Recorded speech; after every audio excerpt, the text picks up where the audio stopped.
안녕하세요. 안녕하세요. 반갑습니다. 반갑습니다. 사랑합니다. 사랑합니다. 기록은 깨지라고 있는 것도 하지만 별로 안 좋은 기록도 참 많습니다. 안 깨졌으면 좋은 기록이 많은데 오늘도 확진자 숫자가 기록을 깼고 내일도 새로운 기록을 깰 거라고 예상이 됩니다. 이미 성해부대인가요? 들어온 병사들 270명이 확진자로 지금 올라가 있는 상태로 내일 계산이 된다고 합니다. 2,000명 가까이 간다고 했을 때 에이 설마 했거든요. 정말 눈앞에 다가오고 있으니까 참 어디까지 흐를지 어떤 방법으로 우리를 어렵게 할지 참 감이 오지 않는 그런 상황을 많이 봅니다. 하나님 앞에 모이는 일들, 하나님 앞에 봉사하고 우리의 가지고 있는 신앙으로 소신껏 모이는 것도 참 쉽지 않은 상황을 왜 허락하셨을지, 이 상황 가운데 우리는 무엇을 배워야 하고 무엇에 대해서 정말 우리 마음을 하나님께 드리는 기도가 나타나야 할 것인지 고민되는 시간입니다. 이 상황을 기도해 주시고 또 교회가 하나님의 이름으로 모여서 예배하고 교제하는 일에 어려움 없도록 또 복음이 전파되는 일에 회방이 되지 않도록 지금 구독자들이 내가 매 주마다 꾸준히 상당한 숫자가 나오고 있는데 그들 상태가 다들 참 좋습니다. 근데 정말 어떻게 보면 결실을 해야 되고 어떻게 보면 확증을 해야 되는 그 시기에 점점 어려움이 생겨날 수 있거든요. 사단의 회방이 더해지는 이런 시기라고 생각이 되어집니다. 더 간절히 기도해 주시기를 간절히 부탁드립니다. 사도행전 25장 후반부를 통해서 교제하겠습니다. 25장 13절부터 먼저 말씀을 읽겠습니다.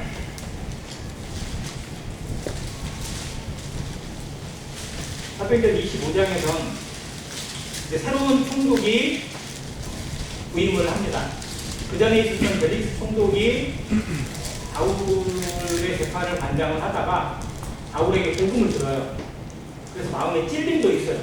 그런데 그냥 회개하기보다는 그냥 핑계대고 변명하면서 이렇게 좀 뒤로 미루는 모습이었죠. 안타까운 모습이었죠. 그렇게 2년을 허송적으로 보냈어요. 그 2년이라는 건 어떻게 보면 벨릭스 총독에게 하나님이 주신 기회라고 생각이 들어요. 하나님은 어떠한 자에게 어떠한 악인이라도 정말 그 죄 때문에 그 죄로 말미암아 멸망에 처해지는 걸 원치 않기 때문에 그 인생이 돌아올 수 있는 기회를 반드시 주십니다. 생각해보면 그것이 정말 하나님을 믿을 수 있고 하나님께 돌아올 기회였다고 모든 불신자들이 나중에 생각하게 될 거예요. 그때 내가 믿었어야 된다 이런 생각을 할 거예요. 근데 하나님이 바울이라는 사람을 그에게 보여주셔서 그 기회를 주셨는데도 불구하고 그게 믿어서 찼어요. 그리고 결국 그는 송환돼서 안 좋은 쪽으로 흘러가게 됩니다. 그리고 새로운 총독이 왔는데 역시 유대인들은 계속해서 재판을 요구하고 바울을 벌 주기를 자기들의 표현대로 하면 죽여달라고 하는 요청을 합니다. 그러나 베스도 총독이 이렇게 재판을 막상 해보니까 아무것도 없어요. 정말 죄하고 그렇게 소리치고 죄인이라고 막 어떻게 보면 진짜 악인이라고 그래서 진짜 큰 죄가 있나 보다 생각하고 막상 들여다보니까 증거도 못 되고 증인도 없고 그냥 말만 있고 오히려 바울이 반박하고 나는 모습을 듣고 나니까 괜히 제 미워해서 저렇구만 하는 상황을 이 로마 총독도 그냥 알게 된 상황이었어요. 근데 무죄로 방면을 해야 되는 것이 마땅한 상황인데도 불구하고 유대인들의 눈치 때문에 왜? 그는 신임 총독이에요. 이 로마의 총독으로 유대인을 관장하는 것이 상당히 어렵다는 걸 얘기 드렸잖아요. 유대인들에게 밉보이면 즉 유대의 관원들이나 그 제사장들 이런 사람들한테 찍히면 정말 자기의 총독 생활이 괴로운 거예요. 그러니까 유대인 눈치를 안 볼 수가 없어요. 그래서 그들의 요구대로 한 번 더 재판을 할 거를 바울에게 넌치 제안하는 거예요. 다시 예루살렘 가서 너 재판 받아볼래? 이렇게. 근데 예루살렘으로 가는 길에 실제로는 매복하는 사람들이 바울을 죽이려고 작정하고 있잖아요. 바울이 그 상황을 뻔히 아는데 그게 가는 것이 하나님의 뜻이 아닌 걸 알고 또 하나님이 그런 상황까지 몰고 가시는 것이 이제 때가 되었음을 직감하고 어디에 호소하냐면 로마 황제에게 호소를 합니다. 나 로마 황제가 재판을 받겠다. 여기서 안 받겠다. 이제 결론을 내겠다. 이렇게 얘기를 하는 거예요. 그래서 아무것도 아닌 죄가 결국 로마 총독에게 가게 되는 상황이 오게 된 겁니다. 그리고 지금 여기서는 이제 로마 총독에게 보내야 되는데 보내는 이 총독, 로마 황제에게 보내는 총독의 입장이 난처한 거예요. 그래도 명색이 황제에게 죄수를 보내면 뭔가 분명한 죄목이 있어야 돼요. 이 사람이 이런 죄를 지었기 때문에 이것에 대해 재판을 하는데 이 사람이 지금 황제에게 상고를 합니다. 그러니까 황제가 재판을 해주십시오 라고 써서 보내야 되거든요. 근데 바울이라는 사람을 보내긴 하는데 죄목이 없어요. 뭐를 죄로 정의할 수 있지를 난감한 상황입니다. 그러니까 보내긴 보내야 되는데 그냥 보낼 수 없는 총독의 입장에서 누가 도우러 오냐면 이 아그리빠라는 사람이 총독이 찾아옵니다. 그때 총독이 아그리빠는 유대의 법도 잘 알고 유대인들에게도 또 유명한 사람이니까 이 바울의 얘기를 들어보면 어떤 죄목에 대해서 정확하게 얘기를 해주고 도움을 줄 수 있겠다. 그래서 아그리빠에게 부탁을 해서 아그리빠에게 바울이 자기의 입장을 얘기하게 되는 대목이 나오게 됩니다. 근데 이 아그리빠라는 사람이 등장하면서 우리가 좀 알아야 될 부분이 있어서 이 부분을 좀 나누고자 합니다. 13절 보겠습니다. 수일 후에 아그리빠 왕과 버니게가 베스도에게 고난하러 가이사라에 와서 여러 날을 있더니 베스도가 바울의 일로 왕에게 구하여 이르되, 이렇게 하면서 이 바울을 이야기를 합니다. 자, 여기 나오는 아그리빠 왕, 이 사람은 역사적으로 아그리빠 2세라고 불립니다. 헤롯 아그리빠 2세예요. 사도행전 9장인가요? 거기에 보면 아그리빠 왕이 사도 야고보를 칼로 죽이고 베드로를 옥에 가두고 교회를 상당히 핍박하는 사건이 나옵니다. 이게 헤롯 아그리빠 1세예요. 그러니까 이 아그리빠 2세의 아버지죠. 헤롯 대왕으로 따지면 예수님 어린 시절에 헤롯이 예수님을 죽이려고 이렇게 동방박사들에게 물어본 다음에 동방박사들이 싹 딴 데로 가고 나니까 그 인근에 있는 2살짜리 이하를 다 죽여버린 사건이 있었잖아요. 그게 헤롯 대왕이고요. 그 다음 그 아들들이 예수님의 공생의 당시에 그 유대를 다스렸던 헤롯 안티바스, 헤롯 아킬라오, 헤롯 필립 이런 아들들이 분봉왕으로 이렇게 나눠서 다스렸던 때가 있었고, 그들 시대가 지나고 헤롯 아그리빠 1세가 교회 초창기에 왕으로서 이 유대 지역을 통과를 했었어요. 그리고 야고보를 죽여버린 거예요. 교회를 핍박했고 아주 그냥 막 살기 등등하게 교회를 아주 그냥 잔멸하려고 하는 그런 모습이 나왔어요. 그리고 거기에 사울이라는 사람까지 더해져서 교회가 정말 상당한 위기 가운데 처해지는 때가 있었는데, 이 아그리빠 1세가 기고만장한 것을 꺾지 않고 자기 고집대로 하다가 결국 어떻게 돼요? 하나님이 치세요. 그래서 어디 이방인 사람들을 모아놓고 막 연설을 한번 했는데 아주 연설을 잘했나 봐요. 말을 잘했는지. 근데 막 사람들이 막 칭송을 하고 막 이건 사람의 소리가 신의 소리다라고 얘기를 했더니 그렇지 내가 이 정도야 라고 하면서 거들먹거리다가 결국은 하나님이 치셔서 성경에 보니까 충이 먹어 죽으리라 라고 나와있어요. 충이 벌레충인데요. 실제로 이 아그리빠 1세가 너무도 젊은 나이에 갑작스럽게 쓰러져가지고 원인모를 병으로 죽었어요. 그래서 거기서도 어떤 돌림병 같은 그런 바이러스나 그것에서 죽은 거라고 이렇게 역사적으로 기록이 되어 있어요. 그게 성경에서는 충이 먹어 죽었다고 이렇게 기록이 되어 있어요. 이게 벌레라는 뜻이 실제로 바이러스를 의미하는 하나님이 그를 그냥 치셔버렸어요. 그러니까 젊은 나이에 갑작스럽게 죽임을 당하니까 혼란이 왔죠. 그때 당시에 이 아그리빠 2세는 로마에 공부를 하고 있었어요. 로마 황제의 보호를 받고 그의 가문이 황제의 가문하고 되게 친했거든요. 그래서 황제의 가문과 연결되어서 거기서 호의도 받고 잘 지내면서 교육받고 있었어요. 그때 당시 17살 청년이었다고 합니다. 갑작스럽게 아버지가 그냥 돌아가신 거예요. 그러니까 17살짜리 청년한테 갑자기 유대의 왕으로 시킬 수는 없고, 그래서 한동안 어떻게 보면 유대 땅이 공석이 됐어요. 어떤 분봉왕이 따로 세우지 않고 이 로마 총독에 의해서만 관할을 받는 그런 시대가 됐었습니다. 그러다가 이 황제의 가문의 비호를 받고 그에게 하나씩 떼주는 거예요. 이 아그리빠 2세에게. 그래서 이제 그 황제 가문에서 계속 도움을 주다 보니까 이 아그리빠 2세의 특징이 뭐냐면 전적으로 로마하고 친한 거예요. 모든 법을 집행하든지 어떤 내용을 하든지 유대 사람들에게 뭘 하든지 간에 로마의 입맛에 맞게만 해요. 로마 눈치를 그렇게 많이 봐요. 로마가 시키는 것만 하고 로마의 눈에 날 것은 전혀 못하게 하는 그런 왕이었다고 알려져 있습니다.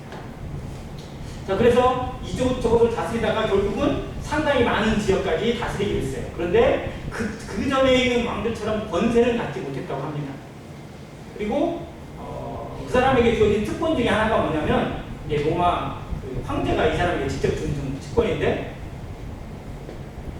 유대 땅에서 유대인들에게서 제일 중요한 직책이 지난주에 말씀드릴 때 대제사장이라고 했잖아요. 그 사람이 실제로는 그 사내들인의 의장을 맡거든요. 진짜 우두머리예요. 국회 의장을 맡고 실제로는 통치권도 가지고 있는 사람이에요. 그러니까 행정 수반 겸 국회 의장, 그 정도면 뭐 최고 파워잖아요. 이 사람을 임명할 수 있는 권한을 이 가이사랴, 아니 아그리파 왕에게 준 거예요. 그래서 원래 대제사장은 세습제예요. 그 사람이 죽을 때까지 종신제예요. 근데 황제들에 의해서 또 로마 총독에 의해서 이게 제도가 바뀌어버렸어요. 임명으로. 그래서 황제가 임명을 하든지 군봉왕이 임명을 하든지 이런 식으로 해서 바뀌니까 대제사장이나 유대 관원들이 누구 눈치를 보냐면 이 왕의 눈치를 보는 거예요. 왜? 자기 임명권자니까. 그래서 진짜 대제사장들이 자기 소신대로 뭐 운영하거나 이게 아니라 그 사람들도 역시 로마하고 결탁을 맺어가지고 로마에 상납하고 돈 많이 벌어다가 로마에 갖다 바치고, 그러니 백성들은 죽어나고 뭐 이런 상황들이 계속됐어요. 그러니까 이 사람이 대제사장 임명권을 가지고 있는 사람이었기 때문에 대제사장이 되게 이 사람에게 굽실굽실거려요. 그러니까 그거 파워를 믿고 유대인들을 다스리고 있었던 왕입니다. 근데 로마하고 되게 친한 사람인데 지금 로마에 새로운 총독이 여기에 왔잖아요. 그러니 인사를 오는 게 당연하죠. 로마 사람은 찍히면 안 됩니다. 근데 누구를 데리고 왔냐면 버니게라는 여자가 같이 와요. 그럼 누가 봐도 버니게는 아그리파의 뭐였다? 와이프여야 되잖아요. 근데 진짜 와이프가 아니다? 이렇게 말하면 아니겠죠? 와이프가 아니면 도대체 누굴까요? 첩일까요? 누나예요. 친누나예요. 근데 이 친누나 버니게가 이때 당시에 유대사에서 제일 유명한 여자였어요. 요세푸스의 기록에 보면 이 버니게라는 여자에 대해서 정말 신랄하게 나와 있는데요.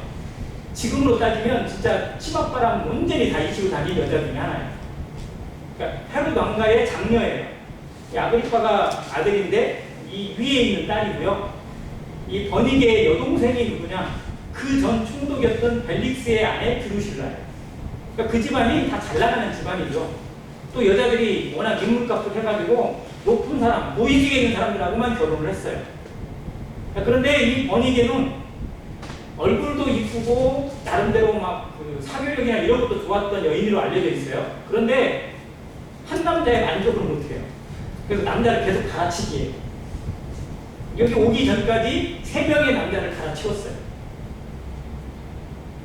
근데 3명의 남자들도 다 빵빵한 그런 집안인데도 뭐 하다가 뭐하고 헤어지고 뭐하고 헤어지고, 근데 헤어지고 좀 조숙하게 있어야 되잖아요. 뭐 좋은 행실을 한 것도 아닌데. 근데 동생이 좋아요. 동생이 왕이니까. 그 왕궁에 와가지고 동생이랑 같이 살아요. 그리고 그냥 사는 게 아니라 둘이 불륜관계예요. 우리가 지금 생각할 때 도저히 말이 안 되는 상황들이 이 시대에 일어났어요. 그래서 아그리파 왕하고 이 버니게라는 이 남매가 서로 불륜을 저지르고 있다는 소문이 온 무대에 거의 퍼져 있었다고 합니다. 그래서 유대인들이 아그리파를 보는 눈이 정말 고울 리가 없어요. 이제 대제사장이나 이런 사람들은 눈치 보면서 그냥 이렇게 설설 기지만 일반 유대인들이 볼 때는 저게 왕이냐, 저게 우리를 다스리는 왕이냐 이런 눈으로 보고 있는 사람이 아그리파예요. 그러니까 얼마나 도덕성이 무너져 있고 얼마나 타락했는지 보여주는 모습이 아그리파와 버니게 이 두 사람입니다. 근데 이 두 사람이 결국 여기에 찾아와요. 그러니까 그게 좀 진짜 좀 그런 소문이 나면 자기들도 소문을 들었을 거 아니에요. 그러면 같이 다니고 싶을까요? 아니면 좀 떨어져 지낼까요? 좀 소문이 잠잠할 때까지 좀 떨어져 있어야 되는 게 당연한 거 아니에요? 근데 뭐 좋다고 그냥 가는 데마다 같이 다녀요. 그리고 그냥 다니는 것도 아니고 온갖 생색을 다 내고 화려하게 막 온갖 치장을 다 하고 그렇게 다녔다고 알려져 있어요. 자, 여기 올 때도 그냥 오진 않았을 거예요. 온갖 막그 자기의 것을 뽐내면서 이렇게 왔던 거예요. 자, 그렇게 왔는데 이 베스도가 이 사람에게, 이 왕에게 이 바울을 물어봅니다. 바울이라는 사람을 지금 이렇게 묶어놓고 이렇게 얘기를 하고 있는데 유대인들은 이렇게 재판을 해달라고 요구를 하고 있고, 그래서 내가 막상 재판을 해보니까 이렇다 라고 하면서 그 상황을 얘기를 해줘요. 근데 그 얘기 중에 중요한 게 17절에 보면, 그러므로 그들이 나와 함께 여기 오매 내가 지체하지 아니하고 이튿날 재판자리에 앉아 명하여 그 사람을 데려왔으나 원고들이 서서 내가 짐작하던 것 같은 악행의 혐의는 하나도 제시하지 아니하고. 자, 유대인들이 고소를 했어요. 재판을 해서 죽여달라고, 바울을 좀 벌해달라고 해서 재판을 막상 해봤더니 뭐예요? 자기가 짐작했던 그런 악행의 혐의는 하나도 제시하지 못하고 19절에 보니까 오직 자기들의 종교와 또는 예수라 하는 이가 죽은 것을 살아있다고 바울이 주장하는 그 일에 관한 문제로 고발하는 것뿐이라. 자, 베스도는 유대 관원들이나 대사장이나 이런 사람들이 막 얘기하니까 오, 좀 큰 놈이구나, 큰 죄인이구나 이렇게 생각하고 재판을 했는데 막상 해보니까 아무것도 없어요. 진짜 건질 건더기가 없어요. 로마의 법에 따르면 죄될 것이 하나도 없는 상황이에요. 그런데 그들이 주장하는 내용은 주로 뭐냐면 자기들의 종교, 율법에 관한 거예요. 그 전에 보면 율법에 대한 거, 성전에 대한 거 이런 것만 주장을 했어요. 그런데 여기에 새로운 거 하나가 들어가 있어요. 뭐예요? 예수라 하는 이가 죽은 것을 살아있다고 말하는 바울에 관한 것. 즉 예수님이 죽었는데, 십자가에 죽었는데 바울과 그 믿는 무리들은 예수님이 다시 부활했다. 이것을 계속 주장하고 이야기를 하는 거예요. 이게 복음을 전하는 핵심의 내용이었습니다.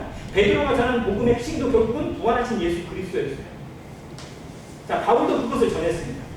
자, 근데 이게 유대인들은 도저히 받아들일 수가 없는 정말 못마땅한 거예요. 자, 예수님을 누가 죽인 거죠? 사형에 내준 건, 사형의 언도를 내린 건 빌라도지만 실상은 누가 죽인 거예요? 유대인들이 죽인 거잖아요. 자기들이 자기 민족의 배신자로 나중 찍어가지고 죽인 거예요. 예수님이에요. 그냥 예수라는 청년 우리 필요 없다, 죽여버려라 이렇게 해서 죽인 건데, 아, 예수가 부활했다는 거예요. 그럼 부활을 인정하게 되면 뭐가 되는 거예요? 유대인들 입장에서 그가 죽었는데 다시 부활했다. 그러면 그분은 누구예요? 메시아잖아요. 하나님이시잖아요. 그러니까 예수가 죽었다가 부활했다고 하는 것은 유대인의 입장에서 도저히 받아들일 수가 없는 거예요. 그걸 주장하고 있고 가르치고 있고 전파하고 있는 이 사도들을 도저히 눈뜨고 볼 수가 없는 거예요. 유대인들의 입장에서. 그러나 사도들의 입장에서는 예수의 부활은 뭐예요? 복음이에요. 그냥 그게 진짜 복음이에요. 그거에 목숨 걸었어요. 그거를 만약 막는다면 자기 목숨 내놓는 거예요. 자, 바울이 얼마나 이 예수 그리스도의 부활에 대해서 이야기했는지 그걸 누가 얘기를 하고 있냐면 베스도 총독이 얘기합니다. 예수에 대해서 알지도 못하는 사람, 관심도 없는 사람이 바울의 말을 듣고 아, 예수가 도대체 누구지? 왜 예수가 죽었다가 살아나서 저렇게 얘기하는 거지? 도대체 그가 누굴까? 이런 호기심을 가질 만큼 바울이 아주 강력하게 예수 그리스도의 부활을 전했다는 것을 미루어 짐작할 수 있습니다.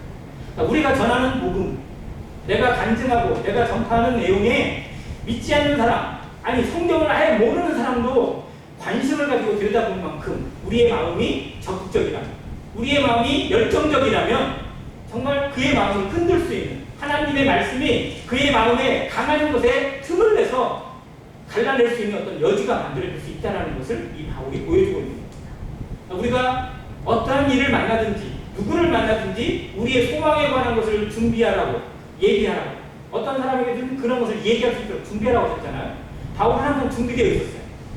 누구를 만나든지 내가 누구인지, 나는 무엇을 전파하는 사람인지, 무엇을 위해 살아가는 사도인지 분명하게 이야기를 했고, 재판을 받는 자리에서든 감옥에 있었든 간에 굽히지 않았습니다. 그리고 그것이 누구에 영향력을 미치면 총독에게도 영향력을 미치고 있습니다. 이 베스도 총독이 바울로 말미암아 바울이 자기를 변명하고 자기를 변호하는 그 재판 자리에서 예수 그리스도에서 어떻게 전했는지 그의 마음에 예수님에 대해서 생각하게 되고 듣게 되고 관심 갖게 되는 모습이 여기 나옵니다. 자, 우리가 정말 어떤 사람, 믿지 않는 사람, 아니 관심도 없고 아예 어떻게 보면 정말 아스팔트 같은 사람 있잖아요. 우리가 씨를 뿌려도 정말 씨도 안 먹힐 것 같은 그런 느낌 있는 사람 있죠. 우리가 만나는 사람 중에 그런 사람, 저 사람은 어떻게 이야기해? 이런 사람 있잖아요. 그러나 하나님의 말씀은 헛되이 돌아오지 않는다는 사실을 우리가 알아야 돼요. 내 말을 믿는 것이 아니라 하나님의 말씀이 그렇다고 하면 우리는 그것을 믿고 그것에 의지해서 기도하고 기도하는 마음으로, 왜? 헛되이 돌아오지 않도록 지키시는 하나님의 말씀이니까 그걸 담대히 전하고 담대히 얘기하고 보여줄 수 있는 그런 증인의 삶이 필요하다고 저는 여겨집니다. 바울이 그 삶을 살았고 그것이 이 베스도라는 총독의 마음에도 어느 정도 먹혀있다는 사실을 보게 됩니다. 자, 이런 상황까지 이야기를 해요. 자, 그런 다음 베스도가 얘기합니다. 내가 이 일에 대해서 어떻게 심리하는지 몰라서 그냥 자신이 없는 거예요. 아무리 봐도 무죄인데 그렇다고 그냥 무죄 방면을 하는 것도 쉽지 않고, 그래서 바울에게 이렇게 한번 넌시 제시를 했더니 바울이 바로 황제에게 상소를 했다. 그래서 황제에게 보내기로 해서 지금 계획 중에 있다. 배가 있고 준비되어지면 황제에게 보내야 된다. 근데 뭘 쓰긴 써야 되는데 뭘 써야 될지 모르니까 당신이 좀 도와줄 수 있겠느냐 라고 아그리빠에게 요청을 하는 겁니다. 자, 22절. 아그리빠가 베스도에게 이르되 나도 이 사람의 말을 듣고자 하노라. 베스도가 이르되 내일 들으시리이다. 그래서 실상의 재판은 끝났어요. 근데 누구를 위해서?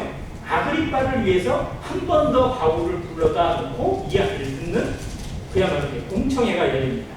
여기 뒤에 보면 뭐라고 하냐면 접견장소라는 표현이 나와 있어요. 즉 재판하는 자리는 아니에요. 그런데 성격은 보면 재판하는 거하고 똑같아요. 재판을 원고가 있고 피고가 있잖아요. 그리고 그걸 듣는 재판장이 있잖아요. 지금 재판장이 바뀌었어요. 원래 총독이 재판을 해야 되는데 총독이 자신이 없으니까 당신이 좀 도와주시오 해가지고 아그리빠가 재판장으로 가고 재판장의 위치에서 한번 들어보는 그러한 시간으로 할애가 된 거예요. 황제에게 보내기 전에. 그러니까 이건 베스도가 노리는 게 두 가지라고 성경학자들이 얘기하는데, 첫째는 자기가 워낙 자신이 없으니까 정말 아그리빠에게 도움을 받고자 하는 마음이 하나 있고요. 두 번째는 자, 조서를 쓰는데 자기의 이름만 쓰는 게 아니라 누구의 이름도 같이 올리는 거예요. 보면 유대 분봉왕인, 유대를 다스리고 있는 왕인 아그리빠의 이름까지 같이 기재해서 올리는 거예요. 그러면 무슨 문제가 잘못생겨도 자기가 병태기를 쓰진 않잖아요. 같이 책임을 져줄 만한 공관자가 있으니까. 그래서 이 아그리빠를 끌어들였다라고 하는 견해도 있습니다. 아무튼 어찌됐든 간에 아그리빠가 이제 그 다음날 나오는데요. 여기에 이렇게 써놨어요. 23절에 이튿날 아그리빠와 버니게가 크게 위험을 갖추고 와서 천부장들과 시중의 높은 사람들과 함께 접견장소에 들어오고, 아까 얘기했지만 아그리빠와 버니게는 정말 불륜지간 남매예요. 누구 앞에 떳떳하게 나서서도 안 되고 정말 근신하고 조신하게 정말 좀 미안하다, 오해다, 우리 절대 그런 거 아니다, 뭐 이런 식으로 변명이라도 해야 되는 그런 위치인데도 불구하고 정말 온갖 행색 다 내놓고 사람들을 막 몽땅 모아놓고 거기에 막 자랑스럽게 등장합니다. 이 버니게가 실상 그랬대요. 나중에 보면 유대가 나중에 좀 이거보다 한 10년 뒤에 로마하고 전쟁을 합니다. 그 전쟁에서 져서 결국 예루살렘이 다 황폐화되고 성전이 무너지고 성전에 있던 모든 금을 전부 다 로마가 다 가져가 버리잖아요. 그 전쟁이 유대의 마지막 전쟁인데, 그 전쟁이 일어날 때도 이 베니게라는 여자는 그걸 구경했대요. 전쟁을 구경하고 자기 시장을 어디 가서 피신하고 있었는데 그것도 싫고 그냥 하여튼 그런 걸 하면서 그렇게 살았다고 해요. 그리고 그 전쟁을 승리로 이끌었던 로마의 장군이 우리가 아는 디도 장군이에요. 티투스라고 하는 나중에 황제가 돼요. 이 디도 장군, 베스파시안의 아들인데 이 디도 장군을 꼬시러 다녔대요. 이 버니게가. 그래서 결혼이 성사될 뻔했대요. 그러면 결국 이 여자가 나중에 뭐가 되는 거예요? 황후가 되는 거죠. 그러니까 그걸 봤나 봐요. 아, 저 사람이면 황제감이다, 이런 것들 보고 덤벼들었대요. 그런데 이 티도 장군도 이 여자를 그렇게 과거가 물란했던 좋아했을 거면 얼마나 미인이었을지 한번 생각이 되죠. 근데 로마 자체에 대해서 도저히 용납이 안 되는 거예요. 원로원들이나 모든 사람들이 너무 반대해가지고 결혼이 깨졌다고 알려져 있어요. 그러니까 자기의 목적을 위해서만 그리고 어떤 자기의 욕정대로만 살아간 여인이 이 번이게 안타까운 여인의 모습이기도 해요. 왜? 그는 그만한 재능도 있고 한번 생각해 보세요. 그런 과거가 있는데도 불구하고 수많은 사람들을 유혹하고 어떻게 보면 결혼에 이끌고 하는 모습을 보면 나름대로의 수완도 있고 뭐 사교육도 있고 이런 것도 있었다는 여인은. 근데 그가 가지고 있는 재능을 정말 오른쪽으로 사용이 아니라 오직 그냥 그릇난 쪽으로만 사용하는 정말 모난 여인의 모습이 이 번이게라는 거예요. 근데 이게 별로 그 대상이 아니에요. 연구 대상도 아니고 별로 중요한 인물도 아닌데 인간적으로 한번 생각해 볼 필요가 있는 여인. 아무튼 그런 모습으로 살아가는 세상 사람들이 얼마나 많은지. 자기 얼굴 하나 믿고 남들 그냥 개의치 않고 자기 마음대로 살아가는 그러한 어리석은 인생들. 그 모습을 이 번이게가 보여주고 있습니다. 그러니까 그도 있고 천부장들도 있고 높은 고관들이 거기 다 모였어요. 정식 재판도 아닌데 어떻게 보면 임시 재판에 그냥 조서 하나 더 쓰기 위해서 모인 자리인데 상당히 많은 사람들이 모이는 자리로 바뀌어버렸어요. 한번 저는 생각해봤어요. 왜 하나님이 이 상황을 만드셨을까? 자, 이 상황은 분명히 베스도가 만든 겁니다. 자기 나름대로 빠져나갈 구멍을 만들기 위해서 왕에게 요청을 하고 왕이 해주겠다고 그러니까 왕이 또 그런 거 좋아하잖아요. 형식을 좋아하고 막 사람들 모이는 걸 좋아하고. 그러니까 여러 사람들이 모인 거예요. 자, 그런데 거꾸로 생각해보면 하나님이 바울에게 기회를 주신 상황이기도 합니다. 자, 이제 바울은 어디로 가야 돼요? 로마로 가야 돼요. 이 가이사랴에서 마지막입니다. 자, 그런데 지금까지 가이사랴에서 그가 2년 동안 지내면서 얼마나 많은 일을 했는지 그건 다 알 수 없지만 그는 교회들을 굳건하게 하고 또 그 만나는 모든 사람들 천부장이든지 총독이든지 왕이든지 누구를 만나든지 복음을 전하는 데 게을리지 않았어요. 자, 그리고 어떤 영향력도 미쳤습니다.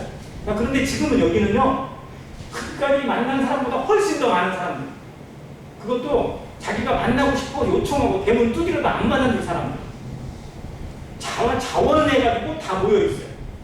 물론 바울이 복음 전도자의 입장으로 서 있는 건 아니고 피고인의 입장에 서 있긴 하지만 하나님이 바울에게 정말 놀라운 기회를 주셨다고 저는 생각이 들어집니다. 그가 의도한 것도 아니에요. 그렇잖아요. 복음 전하는 전도자가 감옥에 2년 동안 있고 괴수의 신분으로 2년 동안 있는 걸 누가 좋아하겠어요. 그런데 하나님이 왜 그를 그렇게 발목을 묶어놓으시고 그 상황에 어려운 가운데 두셨을까?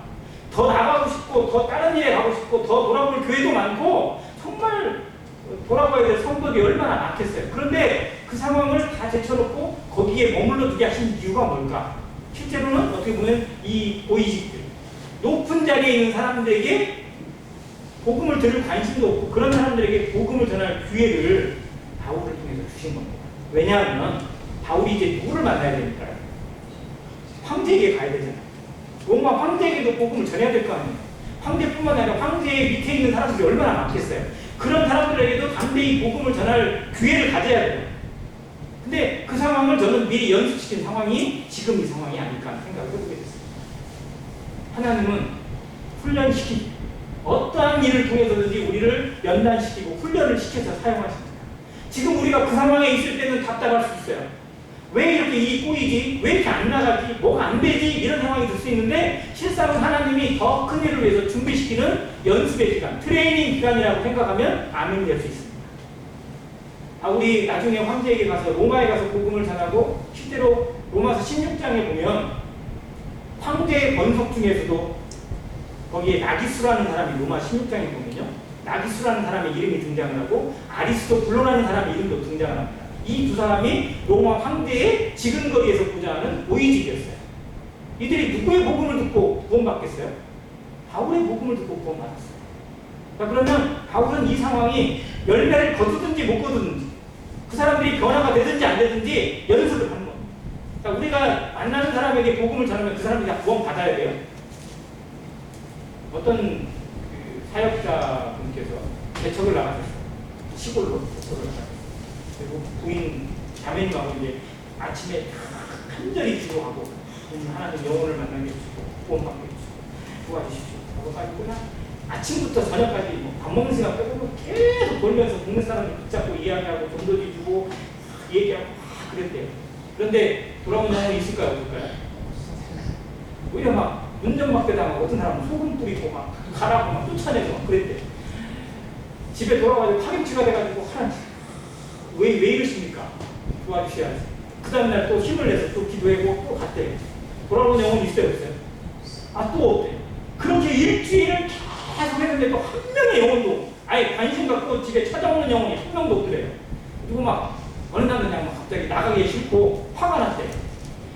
하나님 해도 너무하는 거 아닙니까? 내가 이렇게 기도하고 이렇게 열심히 준비해가지고 가는데 어떻게 영혼 하나 안 붙여주고 이럴 수가 있습니까? 막 그러면서 하나님한테 나 안 해. 그러면서 막 그냥 좀 책자를 놓고 막 땡깡을 부렸대.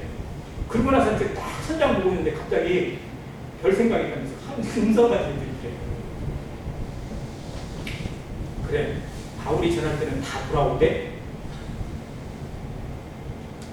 이렇게 생각을 해보니까 바울 돌에 맞아 죽을 뻔했는데 돌아온 게 돌이었어요. 바울은 베드로가 전하면 다 돌아오대. 이 음성이 들리더래요. 베드로가 전하면 안 되지. 예수님이 전하면 싹 구원받대? 이 얘기를 하시니까 막 갑자기 막 머리끝이 쭉 빗으면서 그냥 바로 엎드렸대. 내가 나를 세우려고 했어. 내가 전하니까 이렇게 됐다고 자랑하고 싶었어. 그걸 회개하게 됐다. 근데 우리도 정말 그런 거룩한 의의 교만들이 실제로 우리에게도 많이 일어나. 내가 하니까 됐다. 내가 하니까 뭐가 어떻게 되더라. 이런 걸 우리 자랑하고 싶은 마음이 충동적으로 일어날 때가 정말 많거든요. 바울이라도 왜 그런 게 없겠어요? 그러나 하나님은 철저하게 그걸 다스리십니다. 아무도 자랑하지 못하게 하시기 위해서 오직 은혜로만 구원받게 하신 것처럼 우리가 행하는 모든 봉사와 수고의 열매도 실장은 은혜로만 이루어지는 것을 깨닫게 하십니다. 그래서 내가 아니요 오직 나와 함께 하신 하나님의 은혜라고 고백하게 하십니다. 바울에게 연습이 필요했습니다. 바울 같은 사람도 연습했습니다. 하나님이 꾸준하게 연습을 시켰어요. 계속해서 단련을 시키셨습니다. 바울도 마음이 낙심될 때가 있어요. 그래서 하나님이 수시로 바울에게 나타나셔서 담대하라. 내가 여기서 한 것처럼 로마에서도 나를 전해야 될 것이다. 그에게 끊임없이 나타나셔서 힘을 주시고 위로하신 하나님의 역사를 사도행전이 보여줍니다. 성경이 보여줍니다. 하물며 우리는 더 하잖아요. 바울이 그랬다면 우리는 얼마나 많은 위로가 필요하고 얼마나 많은 격려 속에서 이 일을 회복할 수 있겠어요. 하루에도 몇 번씩 넘어지고 하루에도 몇 번씩 자꾸자기 할 수 있는 우리들인데 내가 뭐 했다고 내가 뭐 한 것처럼 자랑한다는 것 자체가 얼마나 우스꽝스러운지 우리는 알아야 됩니다. 그리고 정말 나 같은 사람도 들어 사용하실 수 있는 것, 하나님의 일, 하나님의 몸된 교회에서 어떠한 일이든지 맡을 수 있고 어떠한 것을 통해서든지 봉사할 수 있고 어떠한 일에 조금이라도 역할을 감당할 수 있는 것이 얼마나 복인지, 얼마나 하나님의 은사인지, 이것이 얼마나 우리 인생에 놀라운 선물인지 생각하면서, 그래서 겸손을 배우고 감사하는 마음으로 그 일을 감당하는 자세가 정말 합당한 자세라는 것을 생각합니다. 이렇게 해서 이제 정리가 되어지고 아그리빠 앞에 서요. 바울의 입장에서 아그리빠에게 복음 전하고 싶은 마음이 좀 들까요, 안 들까요? 아니, 저는 예를 들어서 시원차를 저게 무슨 왕이라고 그런 마음이 들잖아요. 그러나 하나님의 마음으로 보면 그도 정말 불쌍한 분이라고.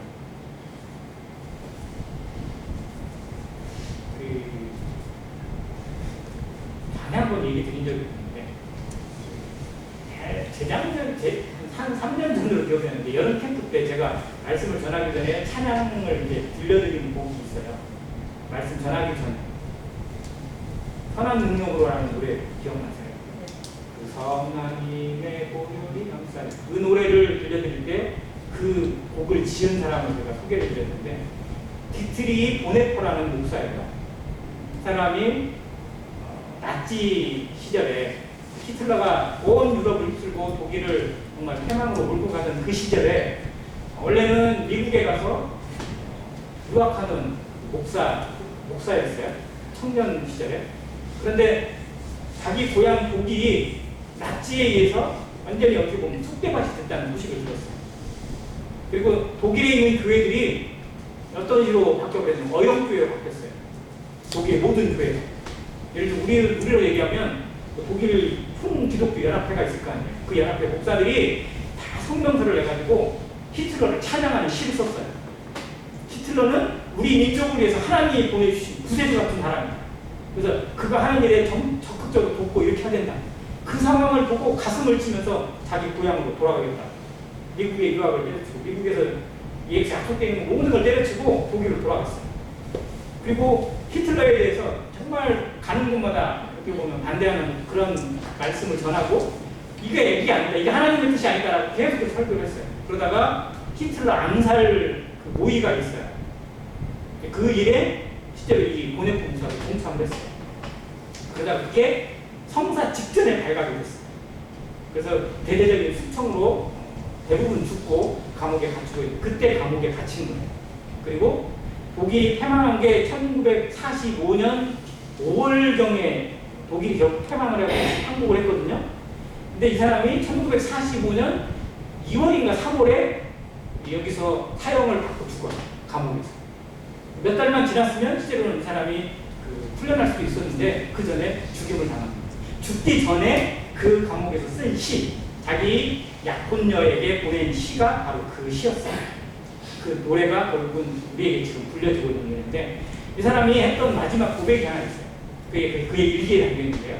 자기는 히틀러를 정말 독일을 어렵게 하고 온 세상을 어렵게는 정말 사단의 공자로 여기고 무조건 제거해야 된다고 생각을 했대요. 그런데 어느 날 사형을 받기 며칠 전에 꿈을 꿨는데 히틀러가 사형을 천사 하나님 앞에 재판을 받으면서 자기가 보는 앞에서 재판을 받고 있대요. 히틀러가. 그래서 속으로 막 소치고 그래 너 지옥에 떨어져라 잘 됐다 이런 식으로 생각을 하고 있는데 갑자기 히틀러가 그러더래요. 저는 억울합니다. 뭐가 억울하냐고 그랬더니 보네포가 나한테 복음 안 전해줬어요 라고 얘기를 했대요. 그걸 보네포가 얘기를 하는 거예요. 사실인지 저도 그 얘기를 들은 순간에 정말 저럴 수 있을까? 그래서 보네포가 얘기했대요. 정말 자기는 저 사람을 쓸어내버려야 된다고 그게 하나님의 뜻이라고 생각했는데 진짜 하나님의 뜻은 그런 사람에게도 복음을 전하라는 것이 하나님의 뜻이구나 이렇게 생각했다는 거예요. 복음을 들을 필요가 없는 사람은 아무도 없어요. 우리가 그걸 정할 수 없어요.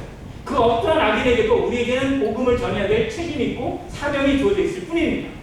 믿고 안 믿고는 그 사람에게 달려있는 거고 그의 모든 것에 대해서 하나님이 심판하실 거예요. 다만 우리는 기회가 되는 대로 누구에게든지 가리지 않고 복음을 전할 준비가 되어 있는 사람이어야 된다는 사실입니다. 바울은 그래서 전합니다. 나중에 이 아그리파에게 복음을 전하는 내용이 정말 놀라워요.